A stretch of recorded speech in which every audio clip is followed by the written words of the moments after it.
सङ्काशं काश्यपेयं महाद्युतिं तमोरि सर्वपापघ्नं प्रणतोऽस्मि दिवाकरम्।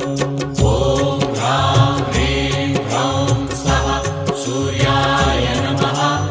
ॐ ह्रां ह्रीं ह्रौं स्वः सूर्याय नमः। जपाकुसुमसङ्काशं काश्यपेयं महाद्युतिं तमोरि सर्वपापघ्नं प्रणतोऽस्मि दिवाकरम्।